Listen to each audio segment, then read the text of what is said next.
You're listening to Rebel Spirituality with me, Sam Goldfinch. Here's the truth. Wisdom doesn't follow rules. So each week we're going to explore what it means to wake up your way so you can live a more peaceful, creative and inspired life no matter your circumstances. It's time to blaze your unique path to truth. Good morning, friends. I was sat here this morning and I've been reflecting on what I would love to bring to the men's retreat that I am co-hosting in Phuket in February in 2025. And I really can't wait to dig into wisdom with a group of people, basically for the first time, properly in person. It's one word, right? It's 6 letters, but to me, looking in the direction of what wisdom really is, that it's not the intellect, that it's so much more than that, that we're being guided at all times, and learning how to unlock that and break our rules and come from that space has been life-changing. And I just would love for you to come. If you've been thinking about it and considering it, now's a really great time to come in. My friend Kim, who's hosting the retreat, she's offering $200 off until the end of August. So if you're interested, now is a great time to come and join us. We've still got a few spots left, so I'd love to see you there. So I'll put the notes and all that stuff in the show notes so you can check it out. And just email me if you've got any questions. All right, team. I'm going to hand you over to me for today's podcast. See you there. Hey, Rebels. Okay, I want to talk about a judgment pattern today that is really kind of, it messes us up, it fucks us up, right? And I know this is true because I've experienced this. I've seen this pattern in myself, or I used to see it a lot more often.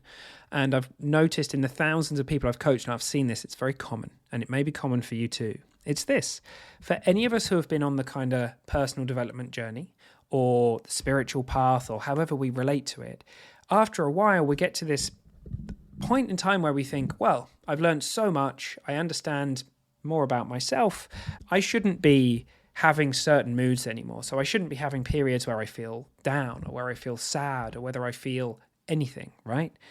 And we start judging ourselves when these moments come. So sort of in combination with this, it is very often the real experience of feeling a lot more love and a lot more joy. And as we see that those are, like, that's us, that's you, right? That stuff is never at stake. It's built into you, right?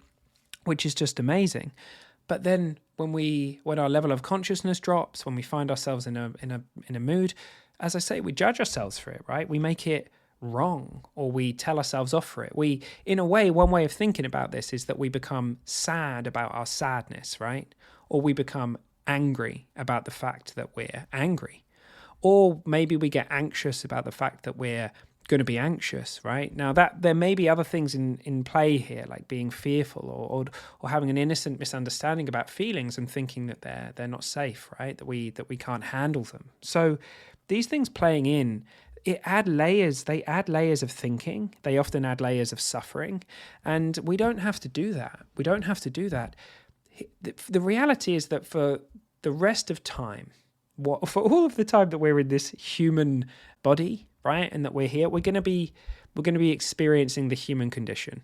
And no matter how awake we become, no matter how much our level of understanding deepens, no matter how much we see that the experience and the feeling of love resides at the heart of our being, there are going to be times where our consciousness is at different places. There will be times when we feel low. There'll be times when we feel ecstatic, where we feel really high on life, right? And that's okay. There's nothing wrong. It's part of the design. It's how it's meant to be. Those low moods, like when you're in them, it's letting you know what's happening in your internal reality. It's not letting you know about the world. It's letting you know about your perceptions. It's letting you know about your, whatever, perhaps you're in a story of how life works or whatever it might be. There's something on the screen of you that's getting in the way of the full, just so you experience the full feeling of you, all right?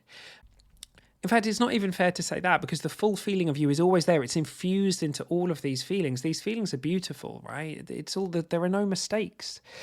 So the secret, as it looks to me, is to honor these feelings, not even to try and change them, because that's another thing that can happen. We can get the idea that, right, well, if I've got good at personal development stuff now, I've got good at this spirituality thing, so I can kick any of these kinds of emotions to the curb. I just need to do this thing and this thing and this thing, and then I'll be able to get these feelings out of me, right? But actually, any moment in time where you just drop all the resistance, where you don't try and change your feelings, you just honor them. You just true acceptance, non-resistance. You're just there with them, right? They will find their own ebb and flow. And the system is so wise, they will, like a snow globe that settles when you put it down, the system will start settling you. But anytime we think it means something about us, that we're having a feeling, or that any kind of, I should be beyond this by now, or any kind of just not allowing ourselves to have our beautiful human experience, we get caught in judgment, and we get caught in, the irony is the mood either gets lower, because now we've got all of that thinking on top of the mood that was there. And the moment we let go, the moment we just don't make a big deal out of the fact that our experience of life changes, it ebbs and it flows, it comes and it goes, just much, much more often your system will just recalibrate for you, and you'll find yourself in experiences of clarity and love and peace much more often. And you in your head, the you in your head doesn't have to do anything about it. The real you has got this covered. Who you really are has got this covered. And who you really are is made of all of the stuff that you're innocently looking for by telling yourself off about the very human experience you're having. All right, team. I hope you go and have an amazing day, week, month, year, life. And I'll talk to you soon.